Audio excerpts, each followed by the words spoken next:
Hello, everyone. Welcome to our session. I'm so happy to be here in the first ever KubeCon Japan. This is so exciting to present the work we've been working on over the last 7 years. So my name is Andrey. I'm the Kubeflow steering committee member. I've been in this committee for the last 7 years. Been working in multiple areas there for training operator, KT projects, involved in almost all the Kubeflow tools. But today I'm super excited to share you the latest updates from our community. And we have also Yuki, who also introduce yourself. Okay, thank you for coming to our session. I'm Yuki, software engineer working for CyberAgent, and Kubernetes Q and Kubeflow training AutoML, but related project lead and maintainer. With our session today, we have also Luciano, who's a Kubeflow maintainer, and Valentina, who will attend the session virtually. We'll be recording for them. So first of all, let me introduce you to the Kubeflow. So how many of you actually heard about this project before? Okay, I can see a few hands. This is great. So just to give you an overview of the project and what's going on there. So Kubeflow is the actual foundation of tools to build AI platforms on top of Kubernetes. So Kubeflow makes GenAI and LLMOps simple, portable, and scalable. So you can see in this diagram, Kubeflow foundation consists of multiple tools.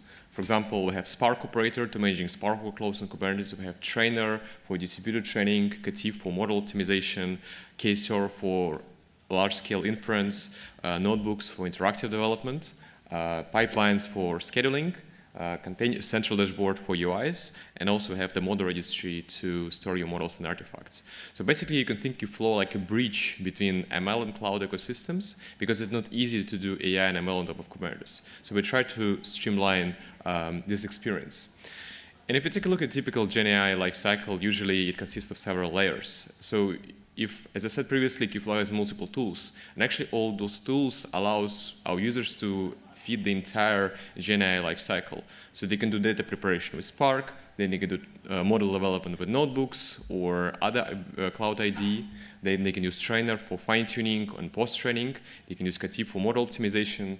They can use KSOR for online inference. And they can stitch all these pieces together with Kubeflow pipelines.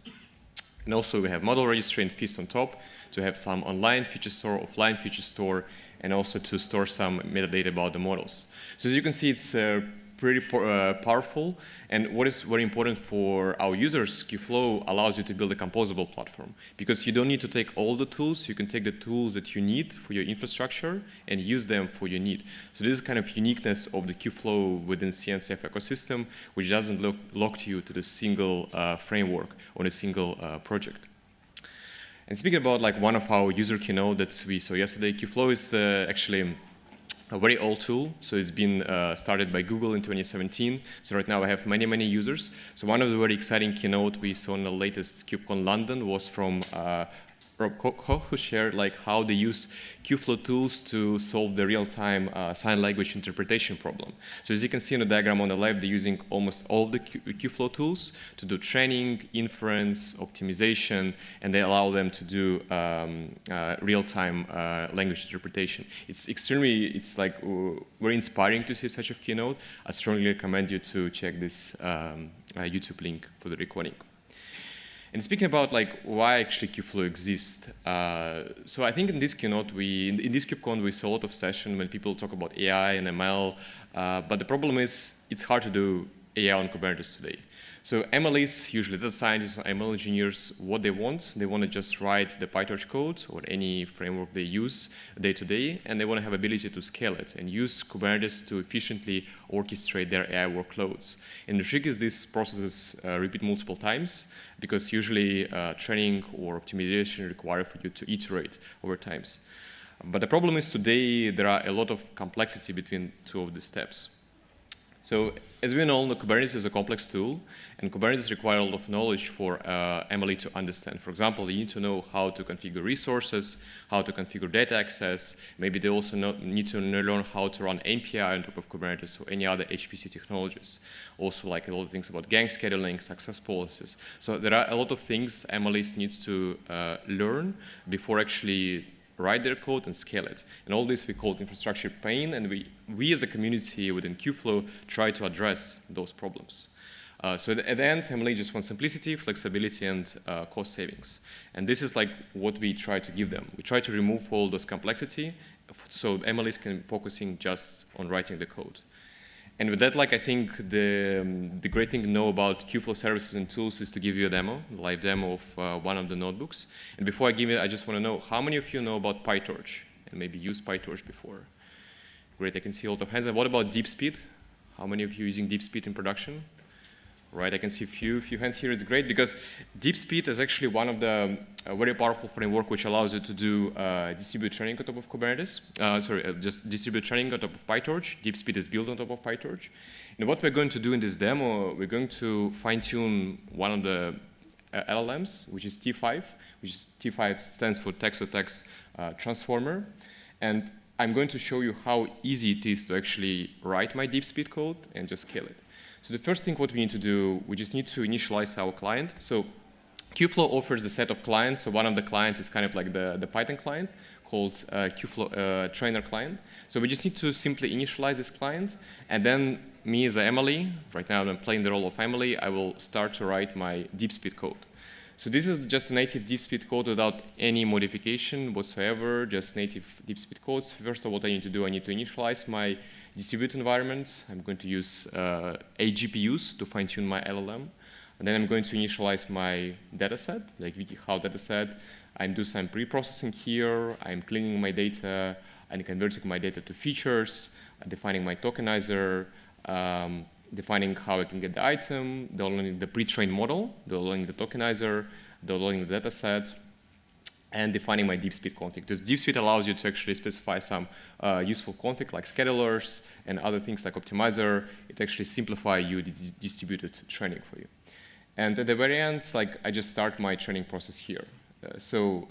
Training process is initialized here and do some backpropagation, and then in the very end I just export a model to the S3. So you can think about this as like typical what MLE is usually doing. They defining their training function, and then they want ability to actually run this on the Kubernetes compute. So what is the next step for me as MLE? I want to get list of the runtimes. So you can think about runtimes, and this is the Kubeflow trainer runtimes. You can think about like a blueprint or the thing I can play with, and I don't even know that this is running on top of Kubernetes. So I have a few runtimes here. The first one called DeepSpeed Distributed. I have my entry point, so a DeepSpeed using MPI run to initialize the distributed backend, and also the runtime shows me how many accelerators I have. And I have also some Torch runtimes and Torch distributed runtimes. So also like me as MLE, maybe I want to explore what is inside the runtime, what runtime can actually show me. This is like demo, hope it's going to work. So the runtime consists some configurations that I can use, but I don't even care, like I don't need to even worry about how those runtimes being deployed. So runtime shows me it has MPI run being installed. It shows me some packages here, which installed on the runtime. We're going to see the DeepSpeed installing somewhere here. Yeah, DeepSpeed version. And we have some Torch libraries, etc. And also it shows me the number of available accelerators. So as I said, like this runtime has 4 GPUs, 4 V100 GPUs for me to fine-tune my LLM. So and then like what I need to do to actually scale my code, I just need to use a single function called train. This is the function which also Kubeflow community implement. And this function allows me as a data scientist, just pass my training function that we defined before in the notebook, passing some arguments to the function like dataset URL, model name, bucket name, and how many nodes I want to use. So this is extremely powerful because, again, this is running distributed fine-tuning on top of Kubernetes using 8 GPUs behind the scenes. And I can easily say, if I have more resources, I can change these parameters to maybe 100, which will actually automatically create my distributed training jobs on top of 200 GPUs, which is extremely powerful because I don't need to worry about any complexity that we discussed before. And also I need to bypass the reference to the runtime. So this actually should generate some random job ID. This job ID, I can also list some of my jobs that's being created right now. So we can see that the job right now is created. We can get the steps. So because we're using 2 nodes, each node running 4 GPUs, so we do distributed training across 8 GPUs.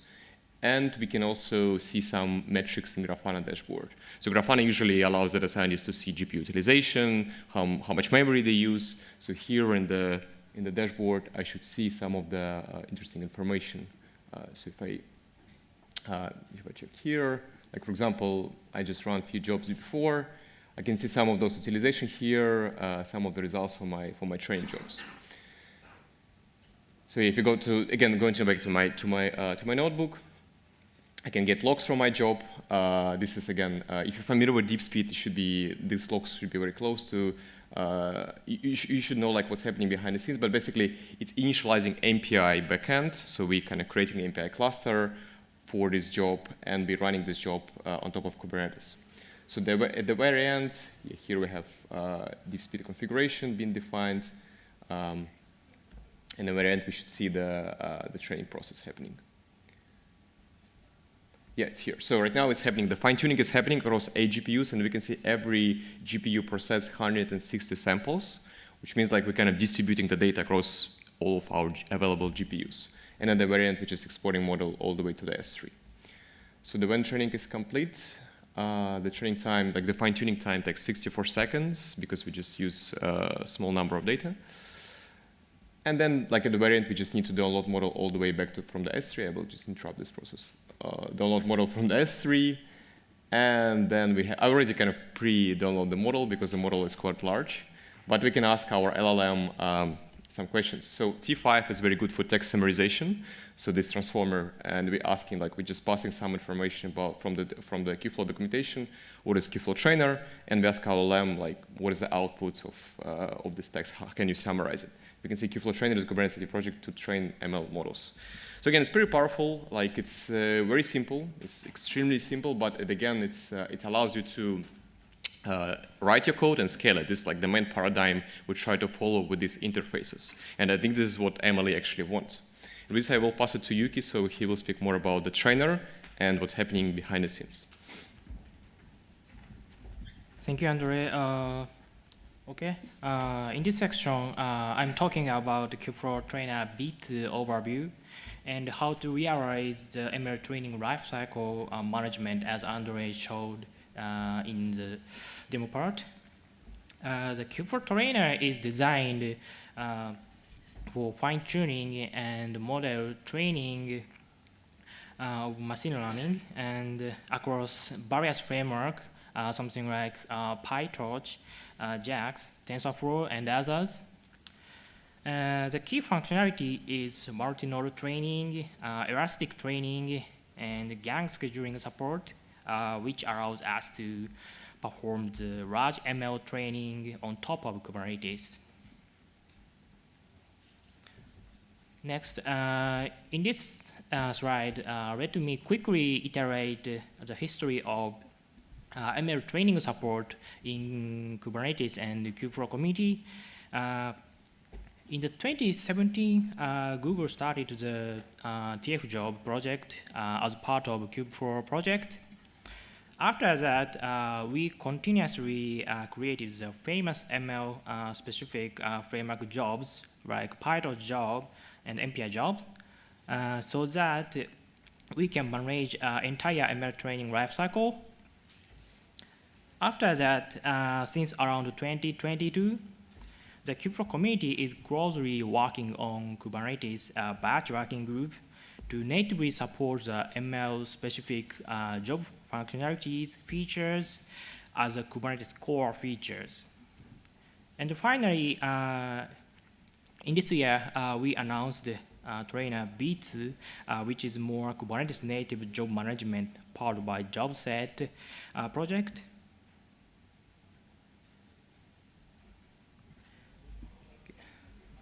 And in this slide, let me describe about what is trainer B2. Trainer B2 is a more role-oriented architecture, which means trainer has two type core resources, which is train job and training runtime. Training runtime is predefined by DevOps or MLOps engineers, and the train job is defined by data scientists or ML engineers. And data scientists specify the training runtime in their training job custom resource. This allows us to decouple responsibility between infrastructure side and application side. By this resource model, data scientists can focus only on training code and related parameters like number of nodes or number of processes in a single node. This table indicates progressing for ML framework supporting in bits. We are planning to support the various type of ML framework in Kubeflow trainer bits, the same as B1 project. Current development status is PyTorch, DeepSpeed, and MLX was supported. MLX is the Apple ML framework. In the next development cycle, we are trying to support one more frameworks, as you can see here. Eventually, we support JAX or Paddle or XGBoost. The next slide, I will show you about hidden complexities in the demo part. As we mentioned in the previous slide, the DevOps engineers should predefine the training runtime. In the demo part, we used the Kubeflow upstream runtime distribution for DeepSpeed, which is maintained by trainer community. So in that case, so DevOps engineers just install it from Kubeflow GitHub repository. After data scientists submitted a job request as a train job, trainer will set up job set and other necessary Kubernetes resources like config map and secret to set up SSH-based MPA environment because in the demo part, we use DeepSpeed with SSH-based environment. Finally, the actual model training is started. In the next, I want to show you about new Kubeflow working group, experience and unified Python SDK.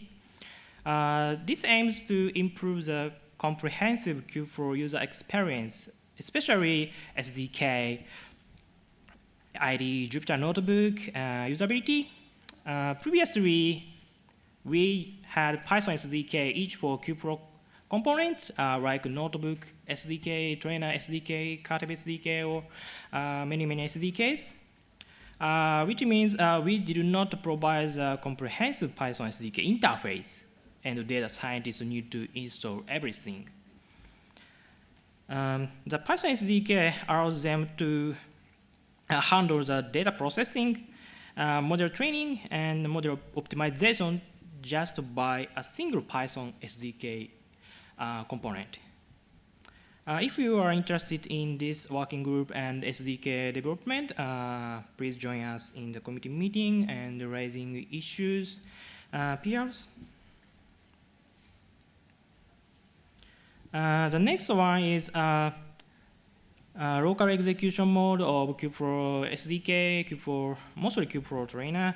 The ML users occasionally want to quickly check if their training codes are compatible with training infrastructure on top of Kubernetes by small model training before they start the main large model training processes.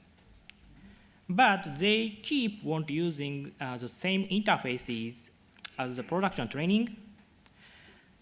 So this project allows ML users to perform the same functionality, same interfaces in their local laptop.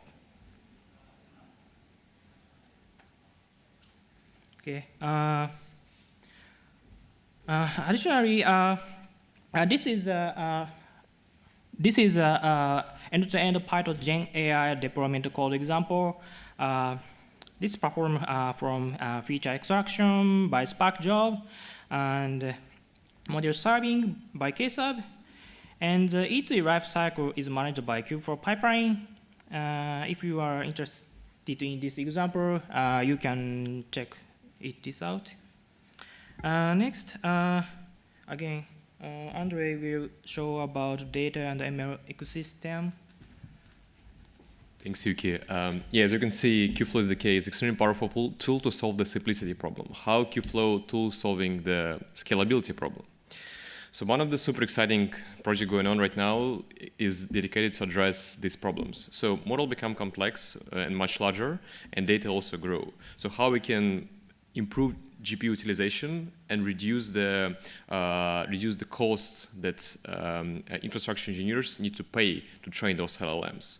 So we need to also, there are a lot of challenges with CPU-bound deserialization. So data needs to be deserialized from one format to another, and also you want to reduce the repetitive access to the data. So one of the really exciting projects I'm super excited to announce called Kubeflow Data Cache. So this is extremely innovative new project going on right now within the community. So what we've done, we created the new project called Data Cache on top of Apache Arrow Data Fusion, which allows you to store Iceberg tables in memory and efficiently get the data to the GPU without any cost to the deserialization. So this is a super exciting project. I probably won't spend a lot of time on this, but I'm super recommended to check two of these links for enhancement proposal and for the talk that one of my colleagues gave in the latest KubeCon London. And just give you a little bit of an overview of this project, which is going on. We try to kind of store data in memory from Spark and efficiently put this data to the GPU workloads without wasting the time to get the data from S3 or GCS or any other blob storage to make sure your data is close to your GPU resources and nodes. This is Kubernetes native, and it's significantly improved the GPU utilization for distributed training. And behind the scenes, what we do the Kubeflow, the cache bootstrap. So the first step is to initializing the cache. So we're getting the data from Iceberg. We're putting this data to the in-memory format using the data fusion, and then this data is available for your GPU workloads to take it. So basically, this is one of the examples how train jobs, like the jobs we showed you before in the demo, can access this data. So the train jobs can call to the head node to get the indexes for the data nodes, and then other distributed GPUs can access the data directly from the data nodes using in-memory format. So this is extremely powerful. We saw a lot of improvements over benchmarks. So I highly recommend you to check the talks and also the enhancement proposal which is going on right now within the community. So with that, I will pass it to Valentina. She will speak more about the community aspect of Kubeflow. Hello, I'm Valentina Rodriguez. I'm a principal architect at Red Hat and also a project maintainer at Kubeflow. I'm thrilled to be here virtually to talk about and do about Kubeflow. I want to provide also a quick summary for what Andrey and Yuki already mentioned about how Kubeflow really empowered cloud-native AI by simplifying GenAI and LLMOps experience, not only for data scientists, but also for cluster operators, platform engineers, and AI engineers and more. So looking back into 2023, Kubeflow was accepted as an incubated project at the CNCF. In this way, Kubeflow advanced AI in the whole cloud-native ecosystem. But now, what's next is we are working hard as a community to bring Kubeflow as a graduated project at the CNCF. Check out our issue here listed on the slide. If you want to contribute, if you want to get involved, or you just want to know where we are on this process. Exciting news as well. We have a new Kubeflow outreach committee. I am so proud to be part of this committee, along with Chase and Stefano. Check out our webpage on the governance. But also, our community is vibrant. They are always evolving, and we are always looking for ways to bring more value to our end users by bringing different proposals, and these are just a few. So a GenAI playground, different working groups to focus on ML experience and data, but also looking into how to standardize and simplify the deployments of our components by working with Helm charts. But I want to provide an update on our last release. So we released 1.10. You can find out our blog post and learn all about it. But also most recently, we have released 1.10.1. I want to take this opportunity to thank everyone who contributed to both releases. Thank you so much. So now I want to highlight some of the features. Training operator now supports distributed shocks, but also Katif, who brings an improved model performance optimization with high parameter tuning for LLMs. Kubeflow pipelines also, latest version 2.5, we are bringing improvements for upgrading algo workflows, but also allowing dynamic resource limit definitions in pipelines, introducing parallel limit for parallel tasks to control, like parallel execution. We are bringing a Spark operator as well as part of Kubeflow. KServe has an integration now with Envoy AI Gateway, distribute KB cache with LM cache, but also security is very important for all our components and also manifest projects. We have reduced CVEs, but also increased security best practices by 80%. Now, we are always working on bringing new values into the next features that all the working groups are working. And these are some of the themes that we are working in bringing best practices among security. And this is a very important aspect on the CNCF graduation, but also increasing the user experience, bringing interoperability into the different components, taking advantage of the Kubernetes ecosystem to bring a better scalability, but also focus on things such as GenAI that are very important for us and our community. Now I want to talk about the roadmap for the different components. The trainer operator is working in a new trainer that it will be trainer 2.0. They are working hard on simplifying the experience from data scientists to the Kubernetes. So they are working into bringing new CRDs to bring these simplifications, such as trainer runtimes and so on. Model registry will have a model catalog when you will be able to list the different models, but also bring customizations in your organization. Katif continue works as well on bringing a better user experience, but simplifying and abstracting some of the complexity that brings working with Kubernetes and when you need to interact with different operations by working with an SDK within Kubeflow. As well as Spark operator looking to support Apache Spark 4.0. Pipelines is working on bringing a Kubernetes native API for the pipelines and pipelines version objects, which means, as you see on the screen, this is a beautiful YAML file that you can bring into a GitOps, DevOps approach, looking in things such as configuration as code. Notebooks 2.0 is also working into simplifying that experience by providing a better simplification through the Notebooks UI and bringing some of the complexity into templates and things that can be managed by administrators. Manifest, our project manifest also is always working into security best practices and improving multi-tenancy. But also we want to share with you, we have many use cases around generative AI. Please check out our webpage, get familiarized and learn more about it. Our Kubeflow community, as you can see, we have many updates. There are many things going on. We are all very passionate about bringing AI and the whole Kubernetes ecosystem. So check out this QR code and see how you can be involved. We have the Slacks, we have many working groups that meet weekly or bi-weekly, and you can be part of this. Every contribution matters. No matter your background, I am sure you will be able to contribute if you want. We are welcoming you. And you can be involved. If not, you can be involved as well with social media. And we have two amazing events that are coming. One is our Kubeflow Virtual Symposium in July 9, and the other one is Kubeflow Summit in North America. It's part of KubeCon. It's a co-located event in Atlanta in November 10. If you are interacting with Kubeflow, please fill our survey. We would love to hear from you. And with that, I want to thank you for being here with us today. Enjoy KubeCon Japan. Thank you so much. Thank you so much for this time and for the session. And thanks for Valentina. We don't have time to spend to talk about all the Kubeflow projects, but really happy to answer all of your questions. Thank you.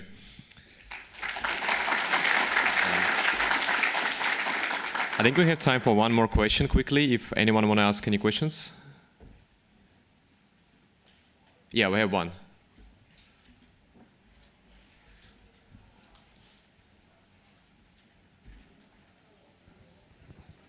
Thanks for the great presentation. I have one quick question regarding the new feature, the data cache. Is that an RDMA or is more like a local cache to each GPUs? It's RDMA. Okay. So it's separate pods, which you can collocate using the exclusive device placement, using the label selectors. You can basically collocate pods on the same node, but it's basically give you availability to put data on the node when you have GPU. So you can utilize CPU to store data, and then you can use the same node to do GPU. So then when your data is prefetched, your GPU is free, which means like you can use GPU for other tasks. I see. Okay, thank you. Yeah, thank you. Any other questions? All right, we're happy to chat more. Thank you so much for your time. And again, super excited to be here. Super excited to share more and more stories. And please get involved. Kubeflow is an open community. Welcome everyone. We're happy to work with all of you. Thank you.